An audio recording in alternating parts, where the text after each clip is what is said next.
I am Joshua, 34 years old, and my own parents secretly moved my golden brother into the house I just bought with my own life savings, changing the locks and throwing my boxes out on the street. Before I tell you about how I legally dismantled their entire lives and exposed their lies in front of the city's elite, let me know where you are watching from in the comments. I am curious to see how far this story travels. The smell of old brick, pine floorboards, and fresh paint was supposed to be my ultimate reward. I had just closed on a narrow, historic row home in Philadelphia. It certainly was not a massive mansion, but it was mine. Every single square inch of it belonged to me. For 12 grueling years, I worked endless overtime shifts, skipped every major holiday vacation, and passed up almost every single luxury just to save up for the down payment. I even delayed pushing for a major promotion at the museum where I work as a records manager. I did that simply because I needed the guaranteed overtime salary to make my math work perfectly. I was exhausted to my very core, but standing in that empty living room, holding a set of heavy brass keys, I finally felt like my life belonged to me. I had a place in this world. I wasn't even fully moved in yet. Half my boxes were still taped shut with heavy-duty packing tape, sitting in the corner of my cramped, poorly lit rental apartment across town. I was sleeping on a cheap plastic air mattress in the new house, wanting to save up a little more of my salary before buying proper, comfortable furniture. That Tuesday morning, the air was crisp and full of promise. I was standing in the kitchen, measuring the wall for some custom oak bookshelves, when my cell phone rang. It was my dad. He didn't say hello. He didn't ask how my first night in the new house was. He didn't ask if I needed help unpacking. "You need to come get your things," he said. His voice was completely flat, carrying that absolute, unyielding authority he only ever used on me, never on my younger brother. "Your brother needs the house more than you do." I actually laughed. It was a short, sharp, confused sound. The sentence was so completely outrageous, so entirely disconnected from reality, that my brain couldn't process it as truth. I thought it was some kind of terrible, heavy-handed joke. Then my mother got on the speakerphone. Her voice was unsettlingly calm, the kind of voice she used when she wanted to smooth over one of my brother's massive mistakes. "This is Carter's home now, Joshua. Be mature about it." In the background, through the tiny speaker of my phone, I heard the undeniable sounds of a house in heavy motion. Cabinet doors were opening and closing with loud thuds. Heavy footsteps echoed on hardwood floors. And then I heard my younger brother, Carter. His voice was light, smug, and completely at home. "You're not welcome here, so don't make this ugly," Carter called out toward the phone. My stomach dropped so hard I felt physically sick. I gripped the edge of the kitchen counter so tightly my knuckles turned white. My breathing stopped. They weren't asking for a favor. They weren't negotiating. They were already inside the house. My mind raced at 1,000,000 miles an hour trying to put the pieces together. The lockbox. I had left a spare key in a coded lockbox on the side door for a plumber who was supposed to check the water heater later that week. I had casually mentioned the code to a friend of mine, Chloe, who sometimes checked on my cat at the old apartment. I later found out Chloe, who always had a soft spot for Carter's charming, victim-playing acts, had run into him at a local coffee shop. He spun her a massive, detailed lie about me having a plumbing emergency and needing the code to help me out. She handed over the code without a second thought. I left the house immediately. I didn't even grab my measuring tape. I drove back to my old apartment, my hands shaking violently on the steering wheel. The sky was turning a dark, bruised gray, threatening rain. When I pulled up to the curb outside my old building, my breath caught in my throat. 3 of my large moving boxes I had meticulously packed with my heavy winter clothes and expensive kitchenware, were sitting on the wet concrete sidewalk next to the gutter, like trash. They had used my key, entered my property while I was away at work, and literally thrown my personal belongings out onto the street to make room for my brother. My entire future, the one I had bled for, was being handed over like a simple family favor. I stood on the sidewalk, rain starting to mist against my face, staring at a cardboard box that had my name written on it in thick black marker. I didn't scream. I didn't call them back. A cold, hard realization settled over my chest. They thought I was invisible. They thought I would just absorb this injustice quietly, like I always did. But they were wrong. Back inside my cramped, dimly lit apartment, I didn't cry. I know that sounds strange to some people, but I was entirely too stunned for tears. As a records manager for a historical museum, my entire professional life is built on meticulous documentation, establishing chain of custody, and requiring absolute proof. I track what belongs to whom, where it came from, and what happens when someone touches a priceless artifact they have absolutely no right to touch. That night, sitting on my worn-out, uncomfortable sofa, I stopped thinking like a wounded son and started thinking like a forensic auditor preparing for a major trial. I pulled out a heavy plastic storage bin from under my bed. Inside was a large hard drive full of digitized family videos I had been meaning to organize for months. I wasn't looking for warm nostalgia. I was looking for behavioral patterns. I was looking for undeniable proof that I hadn't lost my mind over the years. I clicked open a video file from 15 years ago. On the screen, I was 18 years old, sitting at the kitchen table sorting through college brochures with genuine excitement. My parents had just sat me down to explain that the college fund they had explicitly promised me since I was a child was entirely gone. They had drained the account to pay off a massive credit card debt. Carter had recklessly racked up buying designer clothes and taking his high school girlfriend on lavish, unnecessary trips. In the video, my mother is patting my shoulder, looking right into the camera, and telling me I was the strong one, and that I could easily get student loans to cover my education. I clicked another file. 3 years later, I was in the background of a wide driveway shot, wearing a cheap, stained uniform from my second evening job, washing my beat-up used sedan with a bucket and sponge. The camera suddenly pans rapidly to Carter. My parents had just surprised him with a certified pre-owned Porsche. It wasn't brand new, but it was a shiny, expensive Porsche. They had secretly taken out a second mortgage on their own home just to buy it for him, so he wouldn't feel left behind by his wealthy fraternity brothers at his expensive private university. It was never one massive, dramatic betrayal before this house incident. It was 1,000 tiny, quiet edits to our family narrative, repeated over decades, until I became the family workhorse expected to sacrifice everything, and Carter became the fragile golden idol who needed constant financial and emotional protection. On the 4th night after the terrible phone call, I couldn't take the suffocating silence in my apartment anymore. I grabbed my car keys, got in my car, and drove past my new house. I parked a full block away, turned off my headlights, and walked up the sidewalk under the cover of darkness. My porch light was on. It illuminated a fancy, expensive floral wreath hanging on the front door. A wreath I had certainly not bought. Through the slightly open living room window, a loud, booming laugh floated out into the cool night air. It was Carter. I could hear his wife, Emily, talking happily about picking out new paint colors for the master bedroom. Emily was generally a good person, a registered nurse who worked long, grueling hours. She had always been kind to me, but she was deeply, blindly under Carter's manipulative spell. I pulled out my phone and opened the doorbell camera app one had installed the very day I closed on the house. I hadn't synced it to my main push notifications yet, but the cloud storage was actively recording. I scrolled back the timeline to Tuesday. There it was in crisp, undeniable high definition. Carter punching the stolen code into the lockbox. My father struggling to carry in my brother's heavy golf clubs. My mother actively directing moving men who were carrying Emily's antique furniture through my front door. And there was Carter, physically picking up my carefully taped boxes and hauling them out to the trunk of his car, only to dump them outside my apartment later. They had perfectly documented their own illegal trespass. The next morning, I didn't call my parents to beg or argue. I called a man named Matthew.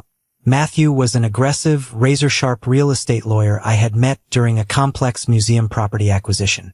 I sat in his heavy leather chair, slid my phone across his polished mahogany desk, and played the security video. Then I handed him my official closing documents and the property deed. Matthew watched the footage in silence, carefully reviewed the deed, and then looked directly at me. "Do not warn them," he said, his voice completely level and devoid of emotion. "Let them get very comfortable. Let them unpack their lives. Gather every single text message, every social media post, every receipt. We are going to build a massive wall of paper they cannot possibly climb over." For the next 10 agonizing days, I was a complete ghost. My mother sent exactly one text message.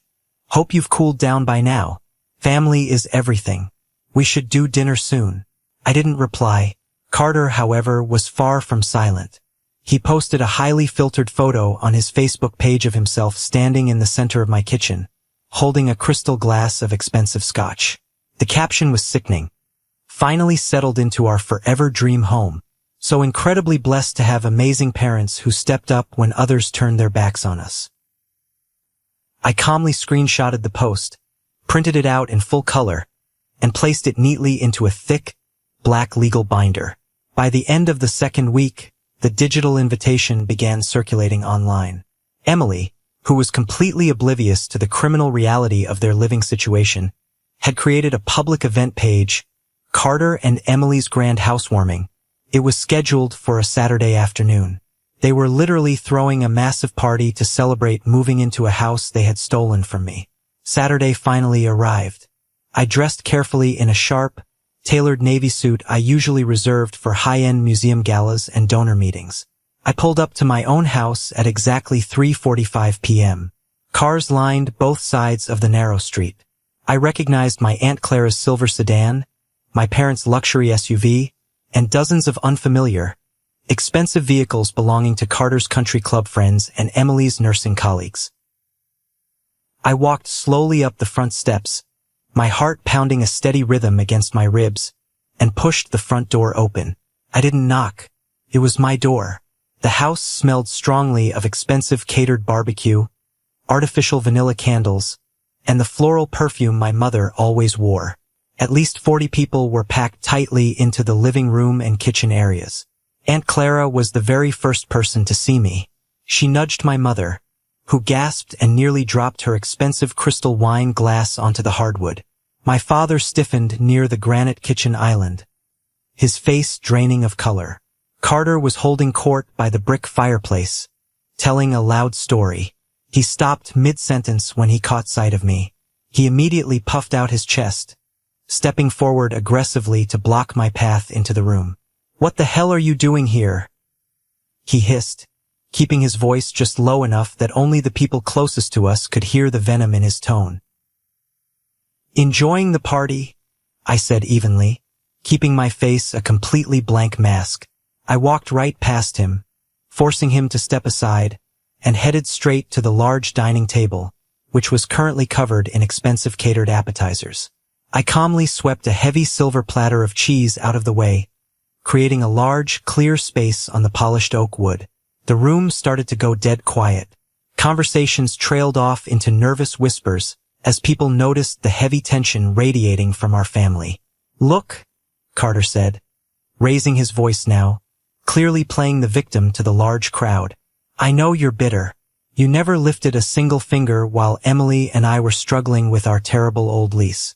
You never helped this family when it counts. But showing up here today just to ruin our special day? That's truly pathetic, Joshua." My mother rushed forward, her hands fluttering nervously. "Joshua, please, not in front of all these guests. Let's go talk outside on the patio like adults." "No," I said, my voice echoing clearly off the hardwood floors and silencing the remaining whispers. "We're going to talk right here, in front of everyone." I opened my leather briefcase and pulled out the thick black binder. I took out 3 pieces of crisp white paper and laid them side by side on the table. "Since everyone is here celebrating this beautiful home," I announced to the dead silent room, making eye contact with the guests, "I figured I should properly introduce myself to Carter's friends. I am Joshua, and I am the sole legal owner of this property." A collective, sharp gasp rippled through the crowded room. Carter's face flushed a dark, angry red. "You're completely out of your mind. Dad bought this house for us. He put the down payment down." "Did he?" I asked calmly. I tapped the first document with my index finger. This is the official property deed. Sole owner, Joshua. This is the mortgage agreement. Sole borrower, paying out of my own salary, Joshua. I tapped the second document. This is a printed still from my security camera showing you illegally trespassing using a stolen lockbox code while I was at work. Right on cue, the heavy front door opened again. Matthew, my lawyer, walked in wearing a perfectly tailored charcoal suit, carrying a sleek leather legal folder. "And this?" Matthew said, his voice booming with absolute authority as he stepped up to the table and dropped an official legal notice directly in front of Carter's chest. "Is a formal demand for immediate surrender of the property. You have zero legal right to be here. You are trespassing.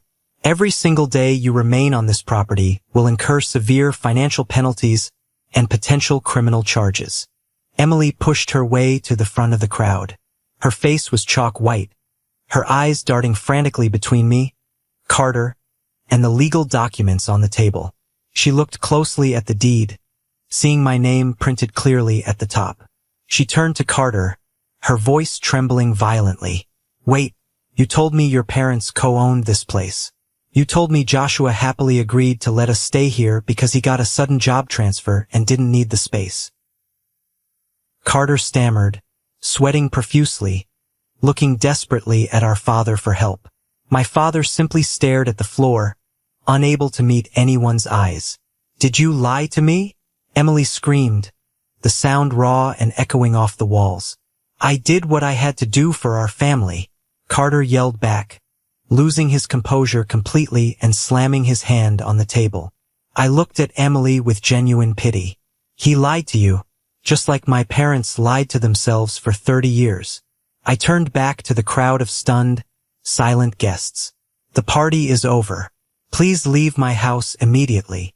I sincerely wish I could say they packed their bags that very night out of sheer embarrassment, but entitled people rarely retreat when their lies are exposed. They almost always lash out with double the ferocity. The party guests fled the house like the building was actively on fire, muttering excuses and avoiding eye contact, but Carter absolutely refused to leave. He literally barricaded the front door from the inside, and because he had unfortunately established temporary residency by moving his furniture in and receiving official mail there for 2 straight weeks, the local police told me it was strictly a civil matter. I had to go through the lengthy, formal eviction process through the courts. Matthew warned me it would take at least 30 to 45 days to get a sheriff to physically remove them. Carter decided to use that time to wage total war. If he couldn't have the house, he decided he was going to make me deeply regret owning it. A week after the disastrous party, a concerned neighbor called my cell phone. There was a shady-looking contractor's van parked illegally in my driveway, and the loud, destructive sound of sledgehammers was echoing down the street. I rushed over immediately and found a sleazy, unlicensed contractor named Marcus actively tearing out the original 1920s solid mahogany built-in bookshelves in the study, the very architectural detail that was the main reason I fell in love with the house in the first place. I stormed inside and ordered Marcus off the property immediately, threatening to have him arrested for vandalism and trespassing. But the tragic damage was already done. The beautiful, historic wood was splintered and destroyed on the floor. Carter stood lazily in the doorway, smirking, holding a cup of coffee. "Just doing some remodeling, bro. The place needed a modern touch. It felt too old." I didn't scream at him. I didn't throw a punch. I simply took out my phone and meticulously photographed every single splinter of wood, every gouge in the drywall, every piece of debris. I sent the high-resolution photos straight to Matthew's office. Every broken shelf was another massive $sign added to the impending civil lawsuit. But Carter's ultimate, unforgivable act of spite was yet to come. I had a beautiful, ornate antique silver mirror, a priceless piece of inheritance from our late grandmother. She had explicitly left it to me in her will because I was the only grandchild who used to sit and help her carefully polish it on Sunday afternoons. I had carefully packed it in a protective wooden crate, which the movers had shoved into the basement during the illegal move-in. 2 weeks into the tense eviction process, I received an email from a highly unexpected source. "Mr. Harrison, a retired history teacher who frequently visited the museum where I worked and shared my love for antiques, sent me an urgent message. He attached a screenshot from a local online marketplace. Joshua, isn't this the exact 19th century silver mirror you showed me photos of last year? Some guy named Carter is selling it online for an absolute fraction of its true historical value. I just bought it to save it from going to a pawn shop, but I wanted to check with you first to see if you were actually selling it. My blood ran ice cold. Carter had literally stolen my family inheritance to make a quick buck to fund his legal defense. I called Mr. Harrison immediately, my hands shaking with pure rage. He was absolutely appalled when I calmly explained the truth of the situation. He readily agreed to hold onto the mirror safely at his home and act as a formal witness for the theft.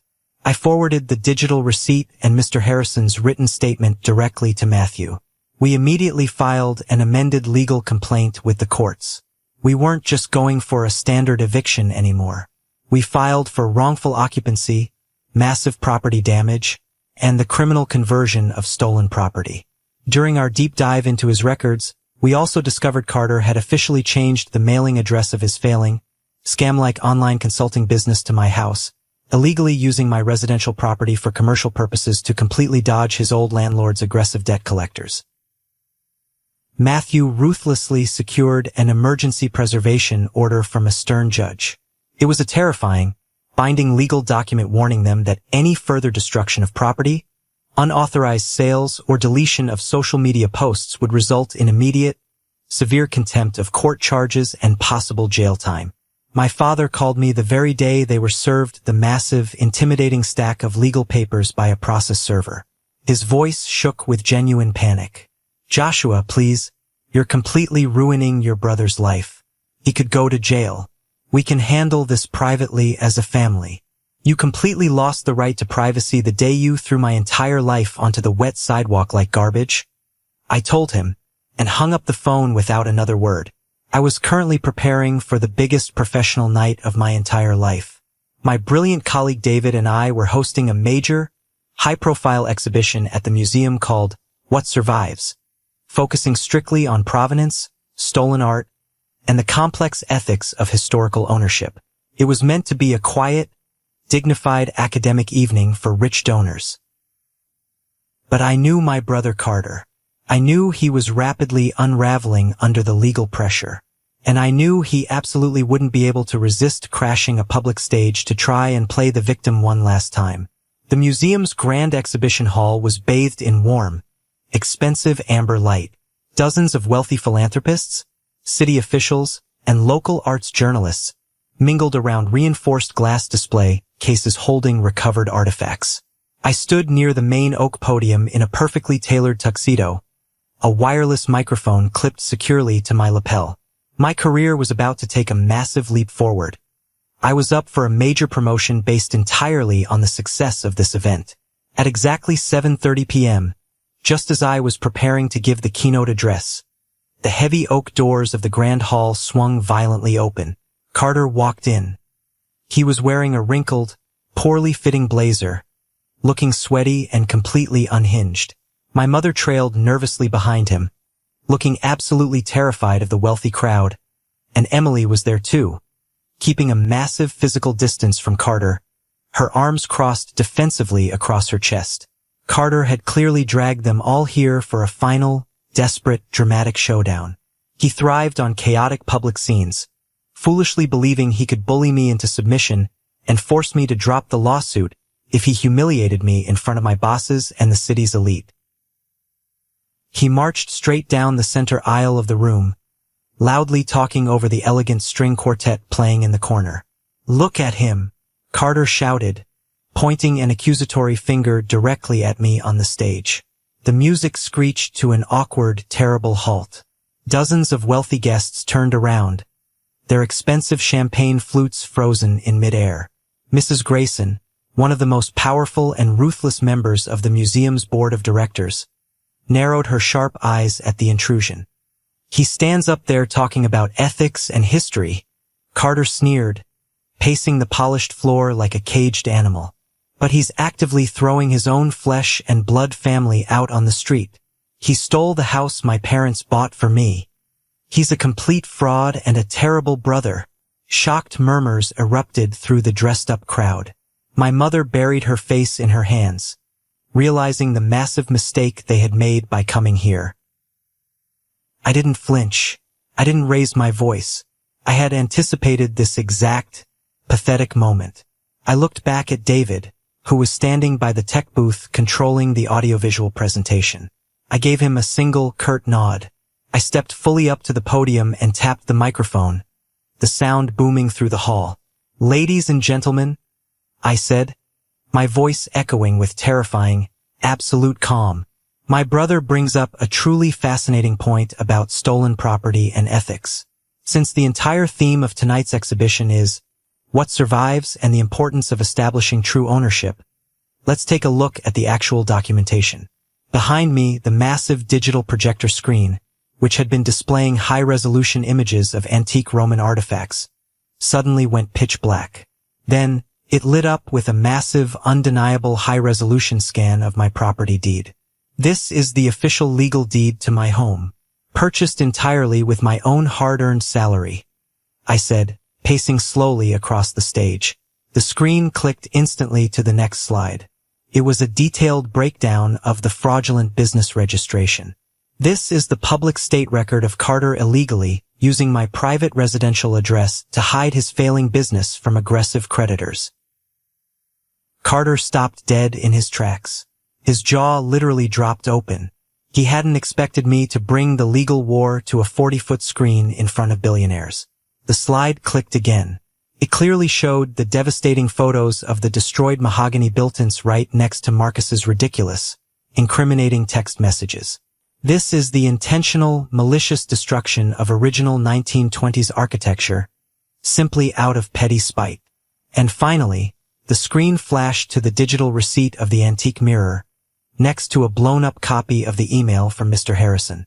"And this is absolute proof of the blatant theft and unauthorized sale of a precious family inheritance." The silence in the massive grand hall was absolute and heavy. You could clearly hear the low hum of the air conditioning units. The city's elite stared down at my brother not with pity, but with absolute, unadulterated disgust. Emily, who had been standing silently near the back doors, suddenly stepped forward into the light. Her face was heavily streaked with mascara and tears, but her eyes were furious and burning with rage. She looked at the damning evidence on the screen, then turned to Carter. "You told me it was a massive misunderstanding," she sobbed, her voice breaking the heavy silence. "You swore to me he was trying to extort us for money. You stole his dead grandmother's mirror to pay your sleazy lawyer." "Emily, baby, wait. I can explain." Carter desperately reached out for her arm. She slapped his hand away with brutal force. It sounded like a gunshot in the quiet room. "Don't you ever touch me again. I am completely done, Carter. I am calling a divorce lawyer first thing tomorrow morning. And you are not getting custody of the kids until you get serious psychiatric help." She turned, looked at me with deep, agonizing shame, whispered, "I am so incredibly sorry, Joshua," and ran out the heavy oak doors into the night. Carter stood there, entirely stripped of his fake armor. His wife was gone. His reputation was incinerated. His pathetic lies were projected in 40-foot letters for the world to see. He looked frantically at my mother, but for the very first time in his entire pampered life, she didn't rush forward to comfort him. She was staring frozen at Mrs. Grayson, realizing the absolute social and financial suicide they had just committed. Carter turned and fled the room, practically tripping over his own feet in his rush to escape the judging stares. My mother hurried after him, covering her face in total humiliation. I looked back out at the stunned crowd. Mrs. Grayson slowly raised her crystal glass of champagne to me in a silent, powerful gesture of profound respect. This is a moment that changed everything, when I finally regained control of my life. "Thank you for your patience in getting this far with me. You are amazing. Please help me like the video and leave a comment with the number 1 below so I know you've been with me this far. This will not only help more people find this story, but also let me know that my experiences are meaningful to someone. Your support is the biggest motivation for me to continue sharing the rest of this journey. The following Tuesday morning was official eviction day. I pulled my car up to the front of the house at 8 a.m. sharp. Matthew, my lawyer, was already there, standing tall next to Sheriff Reynolds, a massive, no-nonsense law enforcement officer who had absolutely zero patience for messy family drama. When the sheriff pounded his heavy fist on the front door, Carter opened it looking like an absolute ghost of a human being. He was completely unshaven, wearing dirty sweatpants, and reeked heavily of stale beer and defeat. Without Emily's steady nursing income, and with his consulting business completely frozen due to the aggressive legal injunctions we had filed, he literally had nowhere else to go. My parents had been desperately forced to rent him a cheap, run-down motel room on the absolute edge of town. I stood silently on the sidewalk with my arms crossed tightly over my chest as Carter hauled black plastic trash bags full of his dirty clothes out to his car. He didn't dare look at me once. There were no more smug smiles, no more arrogant, empty threats. He was entirely, thoroughly broken by the heavy weight of his own terrible consequences. Once his car finally pulled away from the curb, Sheriff Reynolds handed me the shiny brass keys. "It's all yours, son. Change the locks today. Don't let them back in." I walked into the house completely alone. It was dead silent. The sickening smell of cheap vanilla candles and stale beer lingered heavily in the air. The place was an absolute disaster zone. There were massive scuff marks on the newly painted hallway walls. The beautiful study was a war zone of splintered wood and exposed nails, and they had left a literal mountain of rotting garbage in the kitchen sink. But as I stood perfectly still in the center of the living room, breathing in the dusty, stale air, I didn't feel angry anymore. I felt an overwhelming, incredible sense of peace wash over my entire body. The heavy, suffocating weight of my family's toxic expectations had finally been lifted entirely off my chest. I had fought a brutal war for my space, and I had won. Later that afternoon, a small delivery truck pulled up to the curb. It was Mr. Harrison. He carefully carried the heavy wooden crate containing my grandmother's silver mirror up the front steps. I happily paid him back every single cent he had spent on the ridiculous online marketplace, plus a very generous extra tip for his immense trouble and honesty. As I hung the beautiful, polished silver mirror above the brick fireplace, catching my own reflection in the antique glass, I finally recognized the strong man looking back at me. He was no longer the invisible, compliant son who absorbed everyone's pain. The financial fallout for my parents was absolutely catastrophic. Matthew didn't let up on the civil suit for a second. Because Carter was effectively bankrupt and facing a brutal divorce, the massive financial liability for the property damage, the stolen inheritance, and the exorbitant legal fees fell entirely on the people who had actively facilitated the trespass and handed over the key, my parents. My Aunt Clara called me a week later. It was the very first time I had spoken to her since the disastrous housewarming party. She was crying hysterically into the phone. "Joshua, you have to tell your lawyer to drop the lawsuit," she pleaded, her voice cracking. "It's like an actual funeral over here. Your parents are selling the lake cabin." I paused, holding the phone to my ear. The lake cabin. It was their most prized possession, their ultimate retirement dream, the beautiful place they spent every single summer boasting about to their wealthy friends. "They have to sell it?" Aunt Clara sobbed loudly. "They drained all their liquid savings years ago paying for Carter's stupid Porsche and constantly bailing him out of his massive credit card debt. They have absolutely nothing left in the bank to pay your legal settlement. They're going to lose the cabin and they might have to downsize their own house." I looked around my quiet, peaceful living room, sunlight streaming through the windows. I thought deeply about the 12 years I spent working grueling holidays, missing out on my own life, eating cheap meals, while they poured all their wealth and love into a son who repaid them by aggressively destroying everything he touched. "Actions have consequences, Aunt Clara," I said softly but firmly. "They bought him a Porsche. Now they are buying him a lawsuit. Tell them I expect the settlement check by the end of the month." I hung up the phone, walked into my kitchen, and started making a fresh cup of coffee. The house was finally mine, and the silence had never sounded so incredibly beautiful. 3 months passed. 3 months of absolute, uninterrupted silence from the people who had spent my entire life telling me I owed them everything. If you have ever been forced to cut ties with deeply toxic family members, you know exactly what the first few weeks of that separation feel like. It is a very strange, hollow kind of quiet. You keep waiting for the other shoe to drop. You keep checking your phone, feeling a spike of anxiety every time the screen lights up, fully expecting an angry text message, a manipulative voicemail, or a surprise visit at your front door. But when you build a massive wall out of solid, undeniable legal consequences, that terrifying silence eventually turns into genuine, lasting peace. Autumn officially arrived in Philadelphia, turning the heavy trees lining my narrow, historic street into brilliant shades of gold and burnt orange. The crisp, cool air sweeping through the city felt like a physical representation of the massive changes happening in my daily life. I wasn't just existing anymore, holding my breath and waiting for the next family disaster. I was finally building something that belonged entirely to me. The physical restoration of my row home became my daily therapy. I didn't rush the complicated process. I took the massive settlement check I received from my parents, the money they were legally forced to pay for Carter's malicious vandalism and reckless destruction, and I hired the absolute best ethical, fully licensed craftsmen in the city. I spent my precious weekend mornings at specialty architectural salvage yards, running my hands over massive slabs of reclaimed mahogany.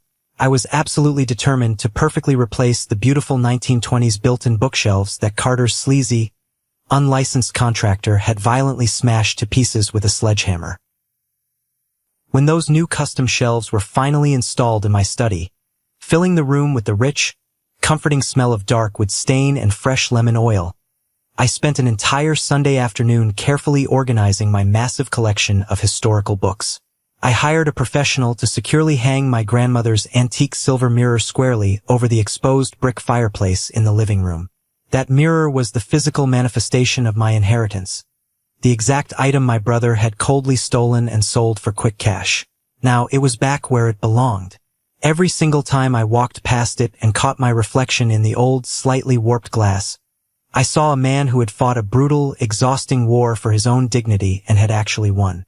The house didn't feel tainted by their brief, illegal occupation anymore. The negative energy was gone, felt entirely, unquestionably mine. But the incredible transformation in my personal life was absolutely nothing compared to the massive explosion that happened in my professional career. Do you remember Mrs. Grayson, the incredibly wealthy, powerful museum board member who had silently witnessed Carter's humiliating public meltdown at my exhibition? 2 days after that chaotic event, her executive assistant called my office extension and formally asked me to come up to the top floor of the museum's administrative building. I walked into her massive, glass-walled corner office feeling incredibly nervous, my palms actually sweating. I honestly thought she was going to formally reprimand me, or perhaps even fire me, for bringing messy, dramatic family baggage into a high-society museum event filled with billionaire donors. Instead, she warmly motioned for me to sit down in a heavy, expensive leather chair directly opposite her polished desk. She didn't offer me tea or engage in meaningless small talk. She looked at me with sharp, highly calculating eyes. "Joshua," she said, her voice dripping with the quiet, absolute authority of old money. "I have sat on the executive board of this museum for 22 years. In my private business, I have dealt with international art thieves, highly skilled fraudulent historians, and pathological liars who would sell their own mothers for a painting. What you did the other night in that exhibition hall, methodically, legally dismantling a con artist using absolutely nothing but irrefutable documentation and absolute, terrifying composure, was the most impressive thing I have seen in a decade." I blinked, completely caught off guard by the praise. "Thank you, Mrs. Grayson, but I still deeply apologize for the public scene. My brother is difficult. Do not ever apologize for surviving," she snapped back instantly, though her eyes were kind. She opened a thick, highly organized manila folder on her desk. "I don't just sit on this museum board. I am the managing director of a private wealth management firm that specializes in acquiring, authenticating, and protecting historical estates for extremely wealthy clients. We constantly deal with messy inheritance disputes, incredibly convincing fake documents, and greedy relatives trying to steal massive fortunes from each other. I desperately need someone on my payroll with your exact set of skills. I need someone who deeply understands provenance, someone who respects the absolute chain of custody, and most importantly, someone who does not intimidate easily under immense pressure. Right then and there, looking out over the Philadelphia skyline, she offered me a position as the lead independent historical consultant for her private firm. It wasn't just a simple promotion. It was an entirely new, elite stratosphere of a career. She casually wrote down a starting salary on a piece of heavy cardstock and slid it across the desk toward me. I stared at the number, and my jaw literally dropped.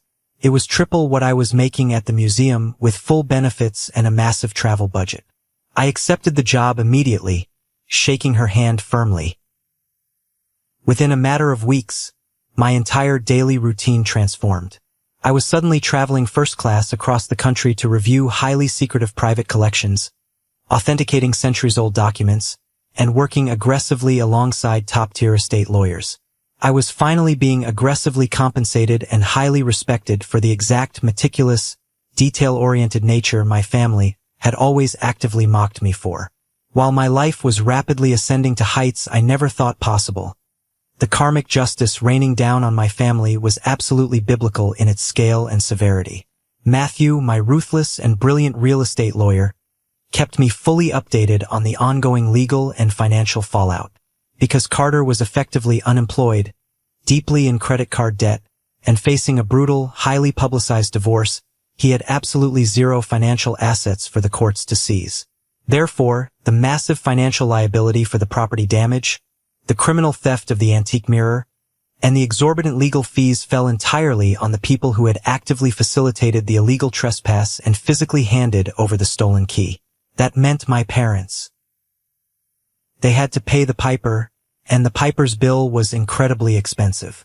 Through my Aunt Clara, who simply could not stop leaving me gossipy, tearful voicemails despite my strict boundaries, I learned the exact, agonizing details of my parents' financial ruin.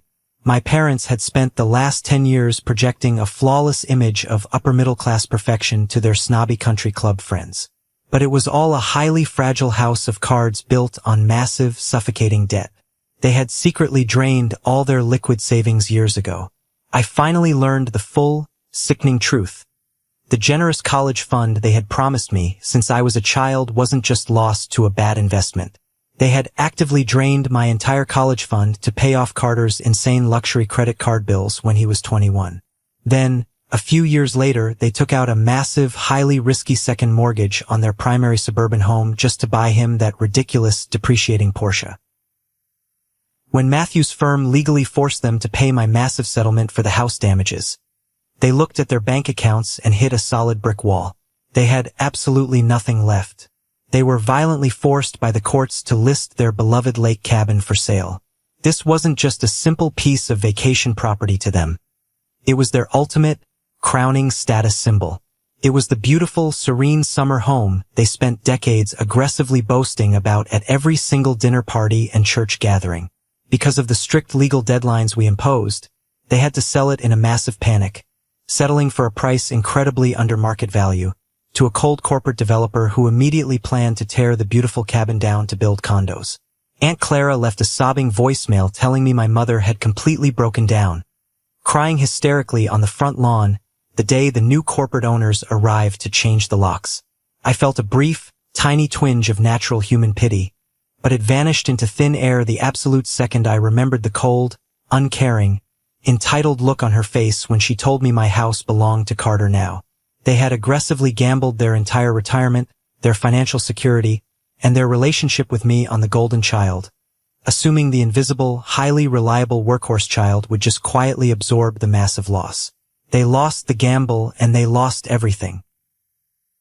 Carter's life completely dissolved into absolute, unmitigated misery. Emily fully followed through on her furious promise at the museum. She officially filed for a brutal, highly aggressive divorce the very next morning. She hired a truly ruthless family lawyer who expertly used the documented police reports of Carter's trespassing, his malicious property destruction, and his criminal theft to completely obliterate his character in family court. Carter lost the custody battle entirely. The judge was absolutely appalled by his documented behavior. The court granted him severely limited, legally supervised visitation with his children, specifically citing his volatile, destructive behavior, his chronic lying, and his total lack of stable housing. Without Emily's steady, reliable nursing income to prop up his fake lifestyle, he was quickly forced to move out of the cheap motel my parents were paying for.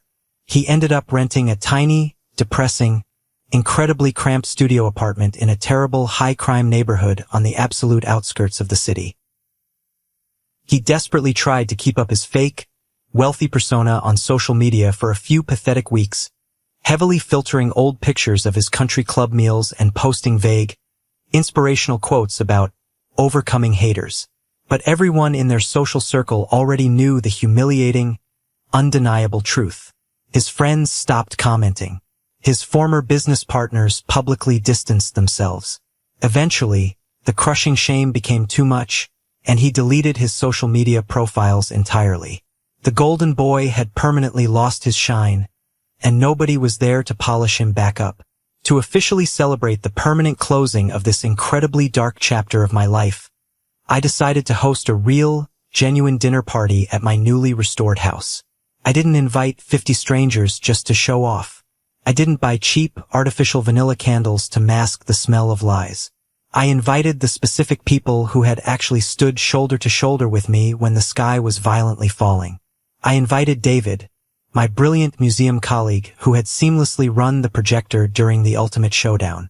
I invited Matthew, my lawyer, who arrived wearing a surprisingly casual cashmere sweater instead of his usual intimidating, razor-sharp legal armor. And I invited Mr. Harrison, the incredibly kind, highly perceptive retired history teacher who had saved my grandmother's mirror from being lost to a pawn shop forever. I spent all of Saturday happily cooking in my massive new kitchen. I roasted a massive, expensive prime rib with fresh rosemary and garlic. I bought incredible, highly rated red wine. We sat around my large, solid oak dining room table, completely surrounded by the beautiful, newly restored mahogany shelves, and we simply laughed. The sound echoed warmly off the brick walls. We didn't talk about Carter's misery. We didn't talk about the grueling lawsuit or the eviction. We talked passionately about art, about ancient history, about local politics, and about the bright future. As I looked around the warm, brightly lit table at these incredibly intelligent, fiercely loyal people, I realized something truly profound. Family isn't just the random people who happen to share your DNA. Blood does not automatically grant someone a permanent, unquestionable VIP pass to your life, especially if they constantly use that pass to steal your peace, your money, and your mental health. True family is the specific group of people who deeply respect your boundaries, who loudly celebrate your genuine success without a shred of jealousy, and who stand right next to you, ready to fight, when the world gets incredibly dark. I raised my crystal glass of red wine, the firelight catching the deep red liquid. "To what survives?" I said, intentionally echoing the title of the museum exhibition that had fundamentally changed the trajectory of my entire life. The three men at the table smiled deeply and raised their glasses in unison. "To what survives?" they echoed back. Deep winter settled heavily over Philadelphia, bringing biting, freezing winds and a thick, heavy blanket of bright white snow that finally buried the last remaining visual traces of that terrible autumn. I was incredibly busy with my demanding new consulting job, earning a fantastic salary, and traveling constantly to beautiful cities across the globe. I hadn't spoken a single solitary word to my parents or my brother in nearly 5 full months. My life was wonderfully, blissfully quiet. Then, on a freezing Tuesday morning in late January, my cell phone buzzed aggressively on my heavy office desk. I glanced down. It was a text message from my father. "Joshua, please, we desperately need to see you, just for 30 minutes. Your mother is completely falling apart physically and mentally. We are begging you. Please have a heart. I leaned back in my chair and stared at the glowing screen for a very long time. 6 months ago, a dramatic, pleading message exactly like that would have instantly triggered a massive, overwhelming wave of programmed guilt. I would have dropped everything I was doing, canceled my meetings, rushed blindly to their side, and desperately tried to fix whatever new, catastrophic mess Carter had created. But the confident, highly successful man reading that text message today was absolutely not the same traumatized, invisible man they had cruelly kicked out of his own home months ago. I didn't want a relationship with them. I knew in my bones that they hadn't fundamentally changed who they were. But I also knew with absolute certainty that if I didn't look them directly in the eye and officially, permanently close the door to my life, they would keep hovering desperately on the edges of my existence like starving ghosts, constantly trying to find a weak point in my newly forged armor. I picked up the phone and typed back a brief, incredibly cold reply. Tomorrow at 10 a.m. The coffee shop on 4th and Market. Exactly 30 minutes. Do not bring him. The next morning, the city was completely covered in thick, gray slush. I bundled up in a heavy wool coat and walked into the busy, brightly lit, entirely neutral coffee shop exactly on time. I deliberately chose a highly public, crowded place so they couldn't scream, throw a highly theatrical tantrum, or try to emotionally manipulate me in the privacy of a quiet room. I bought a simple black coffee and sat down at a small, round corner table, watching the door. Exactly 5 minutes later, the front door chimed loudly, and my parents walked in out of the freezing wind. I almost didn't recognize them. The intense physical toll of the last few months of extreme stress and financial ruin was absolutely staggering. My father, who had always stood with the arrogant, puffed-out chest of a wealthy, untouchable country club member, looked incredibly small, frail, and deeply stooped. He was wearing an old, slightly frayed winter coat instead of his usual expensive, tailored wool overcoat.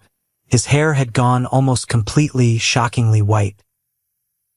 My mother looked even worse. Her face was deeply drawn, heavily lined with severe exhaustion, and she looked nervously at the floor as she walked, completely stripped of her usual arrogant confidence. The incredibly heavy burden of their massive financial debt, the loss of their prized lake cabin, and the crushing public humiliation within their social circle had visibly aged them 10 years in merely 5 months. They sat down slowly across from me.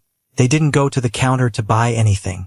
The air between us across the small table was incredibly thick, tense, and deeply uncomfortable. My mother started crying almost immediately.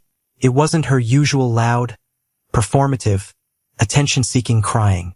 It was the quiet, absolutely broken weeping of someone who has finally run out of lies to tell herself. "Joshua," she whispered, her hands shaking violently as she reached across the small table toward me. I casually but firmly pulled my hands back, wrapping them warmly around my ceramic coffee mug, entirely out of her reach. She flinched visibly, as if I had struck her, slowly pulling her hands back to her lap. "We miss you so incredibly much," she sobbed quietly. "We are so incredibly sorry for how everything happened with the house. Please, baby, we're a family. We belong together." My father cleared his throat nervously, absolutely refusing to make direct eye contact with me. He stared intently at my coffee cup. "Your Aunt Clara told us about your massive new job and your big promotion. We're very, very proud of you, son. You've really made something incredible of yourself. We went to a funeral last week for your Uncle Thomas." He paused, clearly hoping the mention of death would soften me. Didn't. It really put things into a stark perspective. My father continued, his voice trembling slightly. "Life is simply too incredibly short to hold onto this kind of deep, toxic anger. Carter is really, really struggling right now. He's living in a terrible, unsafe place. He can barely afford groceries. He needs his family right now more than ever. We all need to come together, forgive each other, and heal as a unit." I sat perfectly still, my expression completely blank, letting his incredibly manipulative, highly calculated words hang heavily in the air. Even now, completely broken, physically exhausted, and financially ruined, they were still fundamentally trying to use me. They were disgustingly using a distant relative's sad funeral to manufacture fake emotional intimacy. They were cheaply trying to flatter me with my new job title, desperately hoping I would magically open my newly heavy wallet to rescue Carter from the devastating legal and financial consequences of his own terrible actions. They didn't want a son. They wanted a savior for their golden boy. Life is short. I agreed, my voice perfectly calm, entirely flat, and completely devoid of any anger, heat, or sympathy. You're absolutely right about that, Dad. Which is exactly why I am not going to spend one single second of the rest of my life being the reliable supporting character in Carter's endless, self-inflicted tragedy. My mother let out a sharp, small, deeply wounded gasp. How can you be so incredibly cold? How can you sit there and say that? He is your own flesh and blood brother. He is a 32-year-old grown man who legally trespassed into my home, intentionally and maliciously destroyed my historic property, and criminally stole our dead grandmother's inheritance just to make a quick buck. I stated the absolute, undeniable facts clearly, making absolutely sure the people sitting at the next table could hear every single word. And you two are the parents who actively handed him the key to my front door, helped him move his furniture in, and coldly told me to be mature about being robbed blind on the street. My father finally looked up, a brief, desperate flash of his old stubborn, controlling anger appearing in his tired eyes. We made a mistake, a terrible, stupid mistake, but we raised you. We gave you everything we had. We loved you both equally. No, you absolutely did not, I said, cutting him off sharply, my voice slicing through the air like a knife. You did not love us equally. You secretly drained the massive college fund you promised me since I was a child just to pay off his luxury credit cards. You took out a massive, reckless second mortgage to buy him a luxury Porsche while I worked 2 exhausting minimum wage jobs just to afford community college night classes. You aggressively conditioned me for 30 years to believe that my only actual value in this entire family was how much emotional pain and financial burden I could quietly absorb so Carter could continue to pretend he was a massive success. You gambled your entire retirement, your precious lake cabin, and your public reputation on his pathetic lies. And you completely, utterly lost. They stared at me in stunned, deeply horrified silence. Their mouths hung slightly open. They had absolutely no defense. I wasn't screaming. I wasn't being hysterical. I wasn't throwing a tantrum. I was just calmly, methodically reading the permanent, undeniable historical record of our lives back to them. We just want our family back, my mother sobbed, burying her face in a cheap, brown paper coffee napkin. We just want you to understand why we did it. We were trying to protect him. I took a slow, deliberate sip of my black coffee. I looked closely at the 2 completely broken people sitting across from me, and I realized with absolute clarity that I didn't feel angry anymore. I didn't feel resentful. I didn't even feel sad. I just felt incredibly, profoundly done. The emotional cord was permanently cut. I do understand, I said softly, leaning forward slightly so they could hear every single syllable. I understand perfectly. But here is the absolute truth that you are going to have to live with for the rest of your lives. You can cry in this coffee shop. You can beg me. You can send Aunt Clara to leave voicemails and guilt-trip me until the end of time. But love without respect is just control wearing softer clothes. And I will never, ever let you control me again. I stood up slowly from the small table. I pulled a crisp $20 bill from my leather wallet and dropped it on the table to cover my coffee. Don't contact me ever again, I said, looking down at them one last, final time. Take whatever tiny bit of money you have left in the world and focus entirely on your golden boy. He's going to need it. I turned my back and walked confidently toward the exit. I pushed the heavy glass door open and stepped out into the freezing, bustling, noisy streets of downtown Philadelphia. The freezing winter wind immediately hit my face, but I didn't shiver. I took a massive, incredibly deep breath of the icy air. My chest felt incredibly light. The heavy, suffocating iron chain that had dragged me down for 34 years was finally, permanently broken. I was free. Here is what I want you to take away from my story. We are constantly socially conditioned from birth to believe that the word family is a magical, impenetrable shield that automatically excuses terrible, deeply toxic behavior. We are told by society to endlessly forgive, to always be the bigger person, and to constantly keep the peace, even when keeping the peace means setting ourselves completely on fire just to keep toxic people warm. But true, lasting peace never, ever comes from allowing yourself to be relentlessly used and abused. Setting a firm, unyielding boundary is not an act of cruelty. It is the ultimate necessary act of self-respect. If someone consistently disrespects your property, your massive efforts, and your emotional well-being, their biological relation to you absolutely does not matter. You do not owe your bright future, your hard-earned salary, or your mental health to people who view you simply as an emotional landfill or a convenient financial backup plan. Sometimes, the most incredibly loving thing you can do for yourself is to step back, entirely stop protecting them, and let the brutal, heavy consequences of their own actions finally catch up to them. I want to know if this resonated with you today.